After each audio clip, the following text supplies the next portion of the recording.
ሰላም የተወደዳችሁ የኔ ውድ ቤተሰቦች እንዴት ናችሁ? ዛሬም በድጋሚ እንደባለፈው አጋጣሚ ሆኖ ጽጌና ሀይሚን በአንድ ላይ ይዣችሁ መጥቻለሁ። አሸንድዬን ለምታከብሩ ሁሉ እንኳን አደረሳችሁ መልካም በዓል ማለት ወዳለሁ። እንግዲህ ሀይሚ የዛሬ ዓመትም ሽብርቅ ድምቅ ውት ብላ አክብራ ነበረ። ዛሬም እንግዲህ በአመቱ እንደዚህ እንደምትዋት ሽብርቅ ድምቅ ብላ አክብራለች።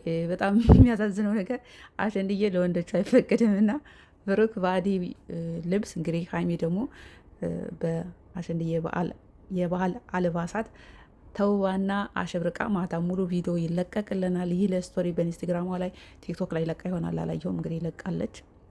በቲክቶክ ላይ ከሁለት ቀን በፊት ይመስለኛል ሀይሚ አሟት ድንገት ነበረ ማታ ጌም ሲጫወቱ ሪከርድ ነው ያየሁት። ግን በመንግስቱ ትናንትና ያው በራሳቸው ቻናል ላይ መጥተው ደህና እንደሆነች ግን ደግሞ ለበጎ ነው ፈጣሪ የሚፈትነው የሚወደውን ነው እና የሆነ ነገር ስችል ሊሆን ይችላል መንገድ ምናምን የሳኩት ነገር አለ ሊፈትነኝ ስለፈለገ ነው ለምን ተፈተንኩ አልልም። ሁሉም ነገር ለበጎ ነው። መስመር ስቼ ሊሆን ይችላል እና ከመስመሬ ወጥቼ ሊሆናል እና ከዛ ስህተቴ እንድማር የሚፈጠር ነገር ነው።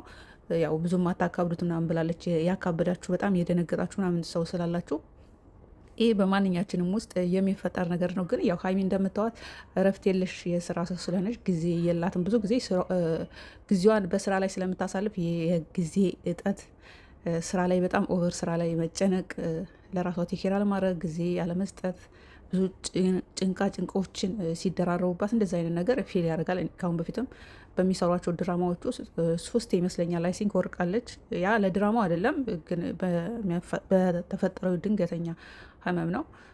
ቲክቶክ ላይ የተፈጠረው ያ ነው። ግን ሁሉም ነገር ደህና ናት። እንደገና ደግሞ ዛሬ የበለጠ ደህና መሆኗን እንደምታዋት በሀበሻ ቀሚስ አሸንድዬን ለማከብር ሽብርቅ ብላ አይተናታልና ደስ ብሎኛል። እኔ እንደዚህ ስላየኋት ማርያምን እና ደግሞ ማታ ሙሉ ቪዲዮ ይለቀቃል። ያው ብሩክ አዲ ልብስን የሚለብሰው ለእነሱ አይፈቀድም። አሸንድዬን ለምታከብሩ በድጋሚ መልካም በዓል ይሆንላችሁ። ማታ እንግዲህ የበለጠ ቪዲዮ ሲለቀቅ ደግሞ እናያለን።